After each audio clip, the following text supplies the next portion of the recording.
চলন্ত বাসের হঠাৎ বিকট শব্দ, তারপরে নিয়ন্ত্রণ হারিয়ে সোজা সেতুর কাঠামোয় ধাক্কা, মুহূর্তেই রূপ নেয় বিভীষিকাময় দৃশ্যে। সিরাজগঞ্জের নলকা এলাকায় ভয়াবহ সড়ক দুর্ঘটনায় চালক ও হেলপার সহ ৩ জন নিহত হয়েছেন।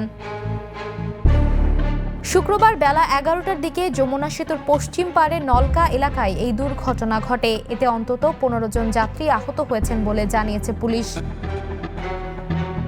পুলিশ সূত্রে জানা যায়, বগুড়া থেকে ময়মনসিংহগামী বুশরা পরিবহনের একটি যাত্রীবাহী বাস ঘটনাস্থলে পৌঁছালে হঠাৎ একটি চাকা ফেটে যায়। এতে বাসের নিয়ন্ত্রণ হারিয়ে আইল্যান্ড ও ওভারব্রিজের মাঝামাঝি অংশে সজোরে ধাক্কা খায়। ঘটনাস্থলেই বাসের চালক ও হেলপারের মৃত্যু হয়। পরে গুরুতর আহত অবস্থায় হাসপাতালে নেয়ার পথে আরও একজনের মৃত্যু হয়। তাৎক্ষণিকভাবে নিহতদের পরিচয় জানা যায়নি। যমুনা সেতু পশ্চিম থানার ভারপ্রাপ্ত কর্মকর্তা আমিনুল ইসলাম জানান, দুর্ঘটনার পরপরই উদ্ধার অভিযান শুরু হয়েছে। আহতদের দ্রুত বিভিন্ন হাসপাতালে পাঠানো হয়েছে।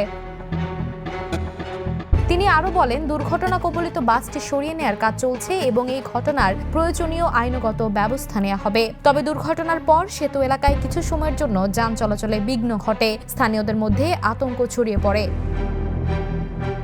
Desk report, the news.